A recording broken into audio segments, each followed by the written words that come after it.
أعوذ بالله من الشيطان الرجيم. بسم الله الرحمن الرحيم.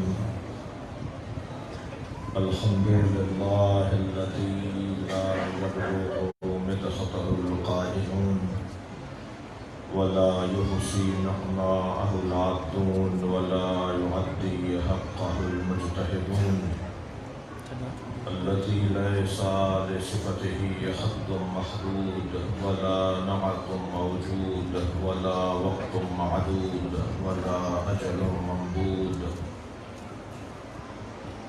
فطر الخلائق بقدرته ونشر الرياح برحمته. الصلاة والسلام على الرسول المسدد المصطفى الأمجد المحمود الأحمد سيدنا ومولانا ومولى الكونين جد الحسن والحسين معاني أبا القاسم محمد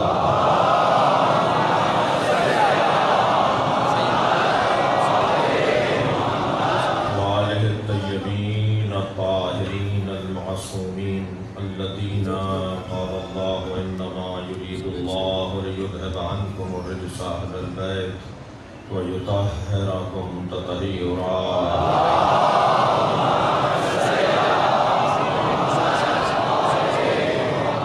ولعنة الله عليهم أجمعين من يوم عداوتهم إلى قيام يوم الدين. أما بعد، قال الحكيم في قرآن الكريم: بسم الله الرحمن الرحيم. الذين يتبعون الرسول النبي الأمي الذي يجدونه مكتوبا عندهم في التوراة والإنجيل يأمرهم بالمعروف وينهاهم عن المنكر ويحل لهم الطيبات ويحرم عنهم الخبائث ويضع عنهم إصرهم الأغلال التي كانت عليهم، والذين آمنوا به وعذروه ونصروه واتبعوا النور الذي أنزل معه أولئك هم المفلحون. صلوات.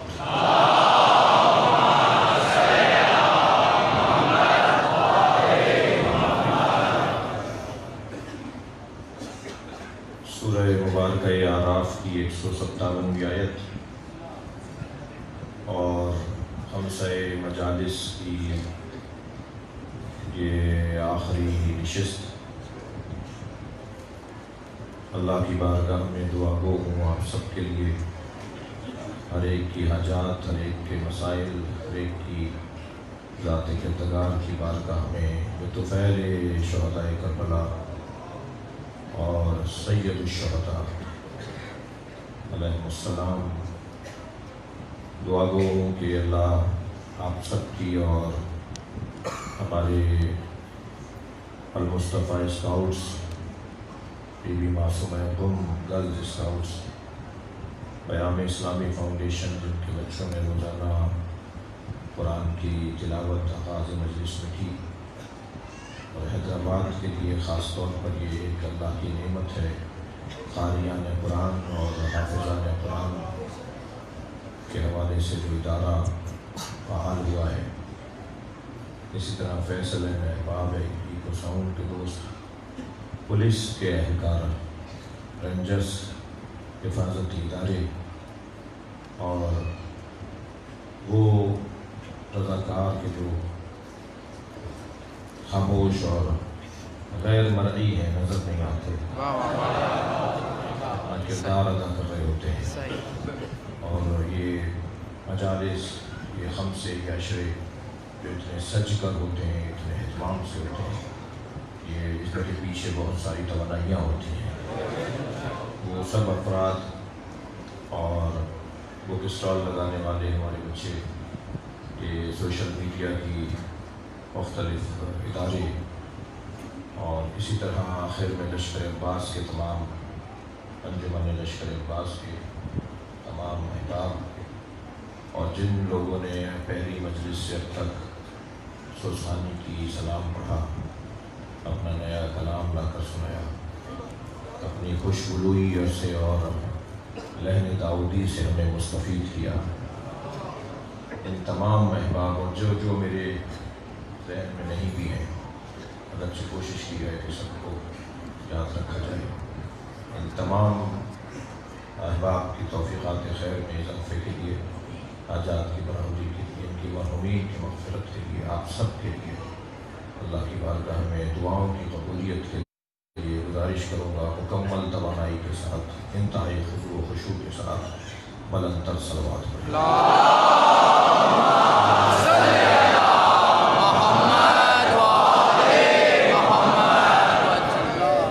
سورہ مبارکہ اعراف آیت نمبر 157، ارشاد حضرت احدیت ہو رہا ہے، والذین یتبعون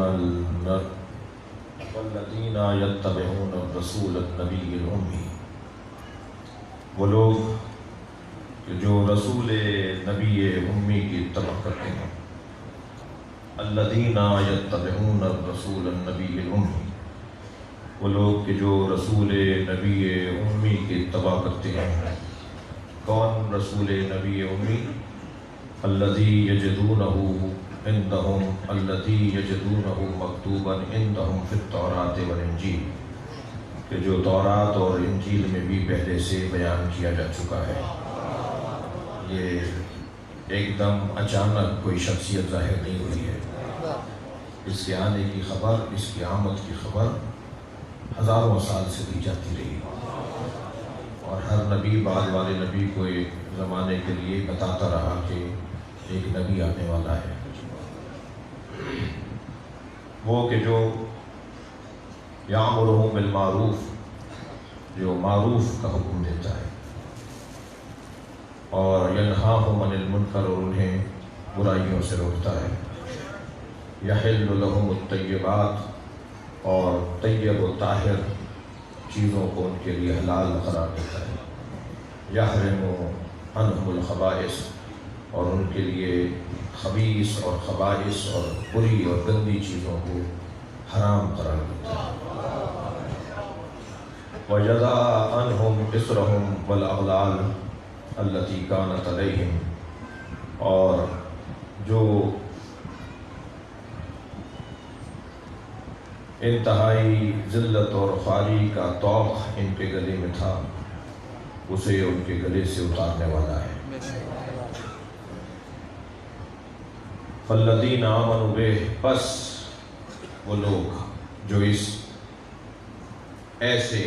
اس نبی پر، ایسے نبی پر، ان صفات اور ان کردار اور ان اعمال کو انجام دینے والے نبی پر ایمان لائے، فَالَّذِينَ آمَنُوا بِهِ، پس وہ لوگ کہ جو اس نبی پر، کہ جس میں یہ صفات ہیں، کہ جو تورات اور انجیل میں پہلے سے بیان ہو چکا، جو امر بالمعروف و نہی عن المنکر کرتا ہے، جو حلال چیزوں کو اور حرام چیزوں کو آشنا کرتا ہے، بتاتا ہے کہ یہ حلال ہے، یہ حرام ہے، جو طوق ذلت کو گردنوں سے اتارتا ہے، جو بھی الذین آمنوا بہ، اس پر ایمان لے کر آئے، وعدلوا، اور اس کی حمایت کرے، ونصروا، اور اس کی مدد کرے، واتبعوا النور الذی انزل معہ، اور اس نور کی پیروی کرے جو اس سے ساتھ نازل ہوا ہے،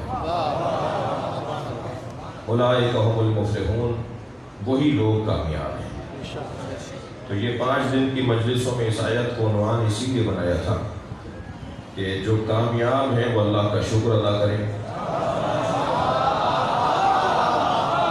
اور جو کامیاب نہیں ہے وہ کامیابی کا راز تلاش کریں۔ اور کامیابی کا راز یہ ہے کہ جن صفات کا حامل رسول بیان کیا گیا، رسول نبی امی بیان کیے گئے، ان صفات کے حامل نبی پر ایمان مضبوط کرو، انہیں پناہ دو، ان کی مدد کرو، اور اس نور کی اتباع کرو جو ان کے ساتھ نازل کیا گیا ہے۔ جب تم اس نور کی اتباع کرو گے تو پھر تم کامیاب لوگوں میں سے ہوگے۔ تو کامیاب کون ہے؟ کہ جو ان صفات کا حامل ہو۔ یاد رہے کہ کامیابی وہی دلا سکتا ہے جو خود کامیاب ہو۔ نادار، تہی دست، فقیر کیا دے گا؟ فاقد شے، منطق میں کہتے ہیں فاقد شے معطی شے نہیں ہوتا۔ نہ رکھنے والا دینے والا اس چیز کو دینے والا نہیں ہوتا. لہذا کون کامیابیاں دلائے گا؟ جو خود کامیاب ہے. اور کیسے طے کریں، کہاں ڈھونڈیں کہ کون کامیاب ہے؟ کامیاب وہ ہے کہ جو ضربت لگنے پر کہے فزت برب الکعبہ، رب کعبہ کی قسم علی کامیاب ہو. تو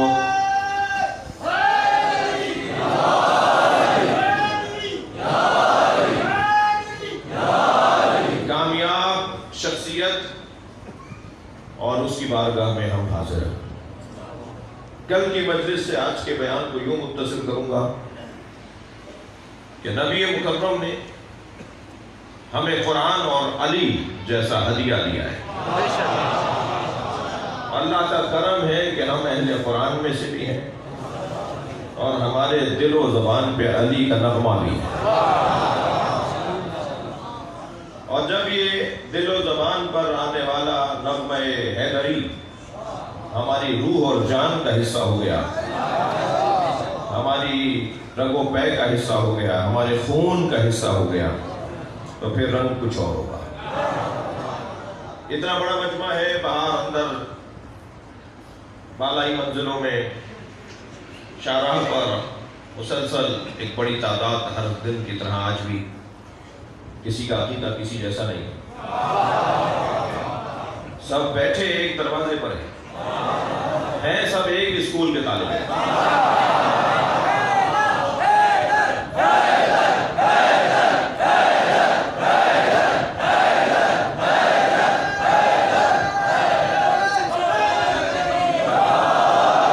لیکن جیسے اسکول میں مختلف طالب علم ہوتے ہیں، کوئی کسی درجے میں ہوتا ہے، کوئی کسی کلاس میں ہوتا ہے، اور ایک کلاس میں بھی ہو تو کوئی پیچھے بیٹھتا ہے، کوئی آگے بیٹھتا ہے. میری مراد پیچھے بیٹھنے سے عقیدے میں اور کردار میں. کوئی عقیدے اور کردار میں پیچھے ہوتا ہے، کوئی آگے والی صفوں میں بیٹھا ہوتا ہے، لیکن ہوتے ایک ہی کلاس میں. اور یقین جانیے عزیزو، اس اسکول کا لطف اور مزہ ہی کچھ اور ہے. یہاں نکمہ طالب علم بھی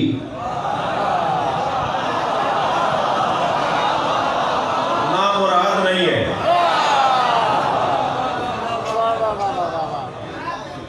انتہائی کمزور طالب علم بھی وہ اس سے بہتر ہے جو اس اسکول میں داخلہ نہیں لے رہا.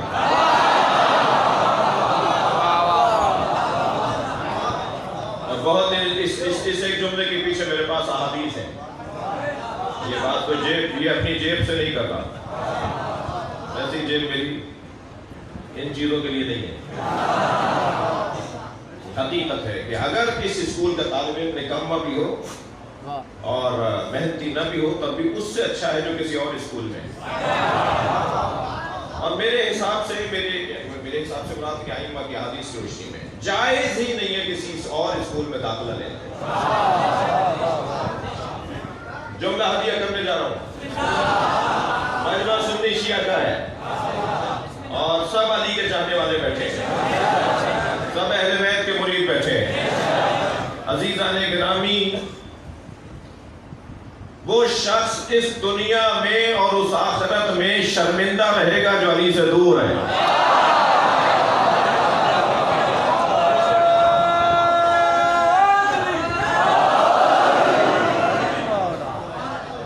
جملہ تکراری ہو تو مجھے معاف کریں کہ ہم جس دروازے پر بیٹھے ہیں اس سے اچھا دروازہ نہیں ہے. دنیا کہاں بیٹھی ہے مجھے اس سے غرض نہیں ہے، مگر ہم جہاں بیٹھے ہیں وہاں سے جنت کا رستہ بنتا ہے، ترقی کی راہیں کھلتی ہیں، بہت کچھ نصیب ہوتا ہے. صاحب کہنے لگے کہ مجلس میں کیا حاصل ہوا؟ کچھ لوگ خود سے سوچ کے آتے ہیں یہ پڑھیں گے تو صحیح ہے، اس سے ہٹ کر اگر سنیں گے کہ کیا پڑھا انہوں نے، کیونکہ انہوں نے پہلے سے سوچا ہوا یہ پڑھیں. ہم ٹی وی چینلز پہ جب مکتب کی ترجمانی توفیق ہوتی ہے جانے کی تو ایک بڑی تعداد ہوتی ہے، کہتی ہے مولانا جب آپ جواب دے رہے تھے تو ہم سوچے تھے یہ جواب دیتے تو اچھا تھا. تو وہ ہر شخص یقیناً اپنے حساب سے سوچتا ہے، اس کا حق بھی ہے، لیکن اتنا رہے ذہن میں عزیزان گرامی کہ ہم جب اس دروازے پر اس کلاس میں آ کے بیٹھتے ہیں نا، اس حسینی عالمی اوپن یونیورسٹی کی کلاس میں آ کے بیٹھتے ہیں،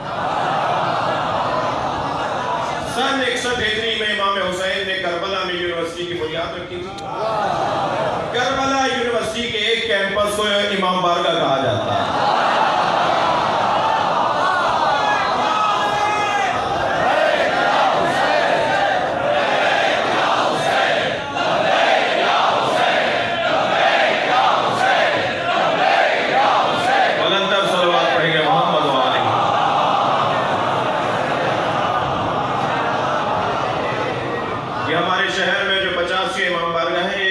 امام حسین کی یونیورسٹی کے کیمپس، اور یہ بات بھی میں کہہ چکا ہوں، مگر کچھ باتیں قرآن کی آیات کی طرح تکرار کرنی چاہیے۔ قرآن کی بہت ساری آیات تکرار ہوئی ہیں، کچھ باتوں کو بار بار کرنے کی ضرورت ہے۔ ان میں سے ایک بات یہ کہ اگر اسکول میں ٹیچر اچھا نہ ہو تو اسکول بند نہیں کرتے، ٹیچر تبدیل کرتے ہیں۔ گزارش کریں بانیان، خطباء و ذاکرین سے کہ موضوعاتی مجالس ہوں، کوئی بات ہو، کوئی بات لے کر آئیں، ایک مجلس کے اندر اہل بیت کے فضائل بھی ہوں، آخر میں مصائب کا بیان بھی ہو، کہیں درمیان میں اخلاقیات کا پیغام بھی ہو، ہمارے حالات حاضرہ کا حل بھی ہو، ہمارے گھریلو مسائل اور الجھنوں کا حل بھی ہو، جوانوں کی تربیت کا پیغام بھی ہو، بزرگوں کے احترام کا خیال بھی ہو، علماء کی تعظیم کا پاس بھی ہو، حفظ مراتب کا خیال بھی رہے۔ یہ 1 گھنٹے کی گفتگو نہیں ہو، ہفتے بھر کا مواد ہو۔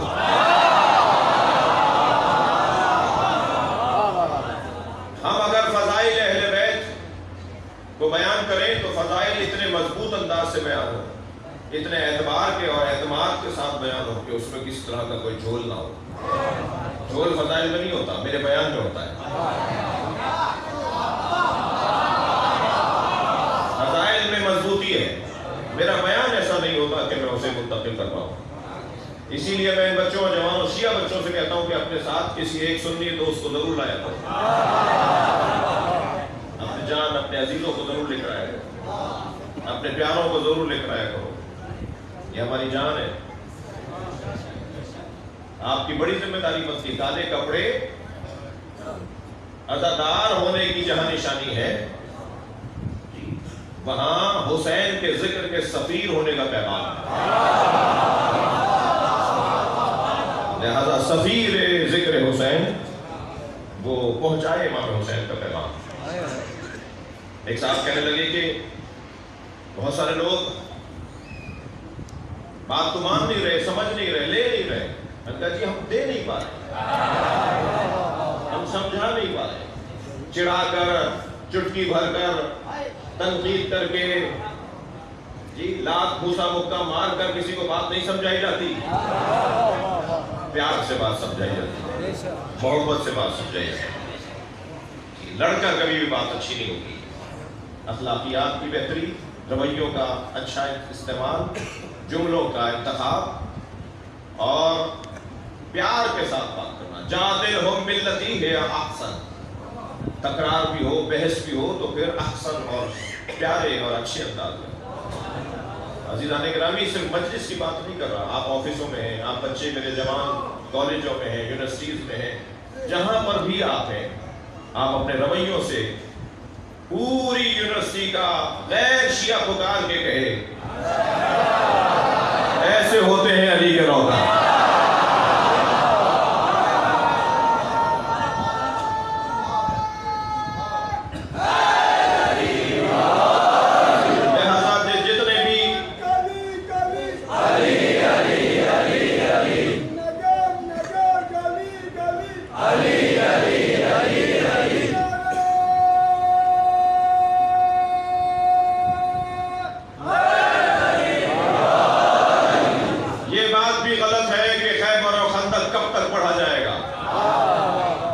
قرآن کی آیاتیں پڑھا جائے،